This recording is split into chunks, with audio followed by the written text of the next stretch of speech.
दोस्तों सबसे ज्यादा एक क्वेरी आती है ऑस्ट्रेलिया, न्यूजीलैंड, सदर्न हेमिस्फीयर से मेरे पास कि सर किस तरफ हेड करके सोना है। क्योंकि कोई कहता है नॉर्थ बहुत अच्छा है। जो इंडिया का वास्तु अप्लाई कर रहे हैं कंसल्टेंट्स ऑल ओवर वर्ल्ड में, वो ये बात बोल रहे हैं सदर्न हेमिस्फीयर में भी कि आप नॉर्थ की तरफ सिर मत करना, साउथ की तरफ सबसे अच्छा होता है। और हम एक के बाद एक बीमारियों से जूझ रहे हैं। तो आज इसी विषय पे चर्चा करेंगे कि आपका हेड की पोजीशन कहां होनी चाहिए अगर आप रहते हैं सदर्न हेमिस्फीयर में। सदर्न हेमिस्फीयर हो गया न्यूजीलैंड, ऑस्ट्रेलिया, फिजी, ये सारे कंट्रीज जो नीचे आप इक्वेटर के नीचे के जितने भी कंट्रीज हैं वो सारे सदर्न हेमिस्फीयर में आते हैं। तो उन कंट्रीज में ये वास्तु अप्लाई होता है। दोस्तों दो पोल होते हैं, एक नॉर्थ पोल है, एक साउथ पोल है।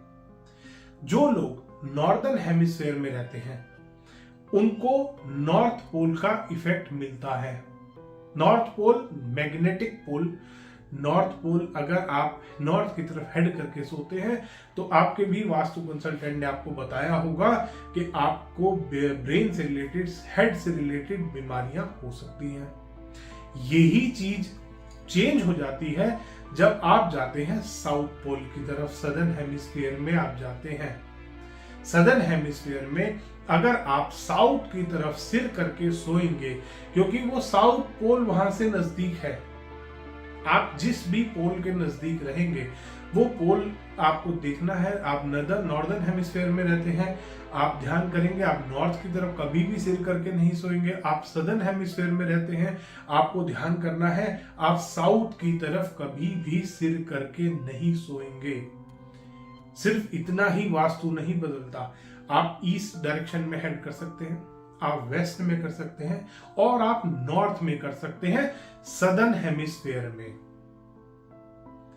और नॉर्दर्न हेमिस्फीयर में जब स्लीपिंग पोजीशन की बात आती है तो आप ईस्ट में हेड कर सकते हैं, वेस्ट में कर सकते हैं और साउथ में कर सकते हैं। नॉर्थ में कभी भी हेड नहीं कर सकते आप नॉर्दर्न हेमिस्फीयर में। इसी तरीके से सदर्न हेमिस्फीयर में आप साउथ की तरफ हेड करके नहीं सो सकते, क्योंकि वहां से साउथ पोल, जो मैग्नेटिक पोल है आपके नजदीक, वो साउथ पोल है। वहां से साउथ पोल आपको ट्रबल दे सकता है अगर आप साउथ की तरफ हेड करके सोएंगे। इसी तरीके से नॉर्दर्न हेमिस्फीयर में भी बोला जाता है कि नॉर्थ की तरफ आपको हेड करके नहीं सोना, क्योंकि ये दोनों पोल आपको बहुत ट्रबल दे सकते हैं अगर आप इनकी तरफ हेड करके सोते हैं। दोस्तों बहुत सारे वास्तु कंसल्टेंट्स को हम देखते हैं सीधा इंडिया का वास्तु कॉपी पेस्ट कर रहे हैं पूरे वर्ल्ड के वास्तु में। कहां कहां के नक्शे बना के छोड़ दिए वास्तु वालों ने। यूएस में आप जब घर बनाते हैं सारे घर ऊपर से हट शेप्ड होते हैं। ऑस्ट्रेलिया में सारे घर ऊपर से हट शेप्ड है। कनाडा में आपके सारे घर ऊपर से हट शेप बनते। जितने भी ठंडे कंट्रीज है सब में घर के ऊपर हट होती है। और सारे वास्तु कंसल्टेंट इसका समस्या का समाधान क्या करते हैं कि आप इसका उपाय कर लीजिए, ये पत्थर लगा लीजिए, ये प्रोडक्ट लगा लीजिए। नहीं दोस्तों, वास्तु कंट्री के हिसाब से आपको बदलना पड़ता है।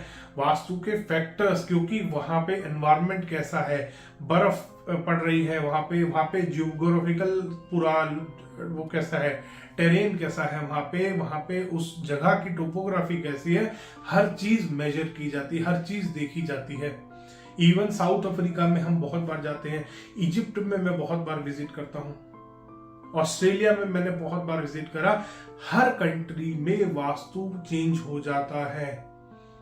इवन इक्वेटर पे जब आप, बहुत सारे कंट्रीज हैं जो इक्वेटर पे आ रहे हैं, उन पे भी हमने वास्तु किया है और उन पे भी इन चीजों का हम ध्यान रखते हैं कि कौन से वाला पोल इक्वेटर पे भी इस घर में इस आदमी को कौन सा पोल ज्यादा मैग्नेटिक आ रहा है। पूरा लोकेशन निकालते हैं, हर चीज की डिटेल निकालते हैं, उसके बाद वास्तु अप्लाई किया जाता है। क्योंकि इक्वेटर पे वास्तु के जो प्रिंसिपल्स हैं वो और ज्यादा चेंज हो जाते हैं। जैसे नॉर्थ ईस्ट सबसे ज्यादा पॉजिटिव माना जाता है आपके नॉर्दर्न हेमिस्फीयर में, सबसे ठंडा वाटर एलिमेंट बोला जाता है। इसी तरीके सदर्न हेमिस्फीयर में जो नॉर्थ ईस्ट है वो बदल जाता है, नॉर्थ ईस्ट साउथ ईस्ट हो जाता है और साउथ ईस्ट नॉर्थ ईस्ट हो जाता है। सदर्न हेमिस्फीयर में भी वास्तु लगभग 25%, 22 से 25% चेंज होता है। जो रिजल्ट्स आपको साउथ ईस्ट की किचन नॉर्दर्न हेमिस्फीयर में देगी, वो सदर्न हेमिस्फीयर में अगर आपने साउथ ईस्ट में किचन बना ली तो आप देख लेना, आप बिल्कुल बर्बाद हो जाओगे, क्योंकि वो सदर्न हेमिस्फीयर का नॉर्थ ईस्ट है और वहां पर नॉर्थ ईस्ट आपका प्रोग्रेस को बिल्कुल जीरो कर देगा अगर आपने वहां पर अपनी किचन बना ली। बेडरूम अगर आपने नॉर्दर्न हेमिस्फीयर के हिसाब से ऑस्ट्रेलिया में या किसी भी सदर्न हेमिस्फीयर के कंट्री में बना लिया, साउथ वेस्ट में सबसे अच्छा माना जाता है मास्टर बेडरूम नॉर्दर्न हेमिस्फीयर में। यही चीज अगर आपने सदर्न हेमिस्फीयर में अप्लाई कर दी तो ये आपको बहुत ज्यादा नुकसान करेगी। अगर आप इंडिया के नॉर्थ वेस्ट में रहते, इंडिया के जो इंडियन वास्तु है उसके हिसाब से अगर आप नॉर्थ वेस्ट यानी कि वायव्य कोण में अगर आपका मास्टर बेडरूम होता है तो जो समस्याएं आपको आएंगी वो सेम समस्याएं आपको सदर्न हेमिस्फीयर में साउथ वेस्ट में सोने में आएंगी। आप देख लीजिएगा 100% यही मिलेगा आपको। मेरे पास बहुत सारे केसेस आते हैं सदर्न हेमिस्फीयर के कि नॉर्दर्न हेमिस्फीयर का वास्तु उन्होंने अपने घर में अप्लाई कर लिया है और वो परेशान हो गए हैं उस वास्तु को अप्लाई करके। तो दोस्तों, जब भी आप सदर्न हेमिस्फीयर में वास्तु कराते हैं, सबसे पहले अपने कंसल्टेंट से पूछिए कि आप इंडिया का वास्तु कॉपी पेस्ट करने वाले हैं या आप लॉजिकल और साइंटिफिक वास्तु करने वाले हैं जो कि ऑस्ट्रेलिया या किसी भी सदर्न हेमिस्फीयर के कंट्री पे अप्लाई होता है। धन्यवाद दोस्तों, वीडियो पसंद आया हो तो इसको लाइक करें, शेयर करें और चैनल को सब्सक्राइब करना ना भूलें।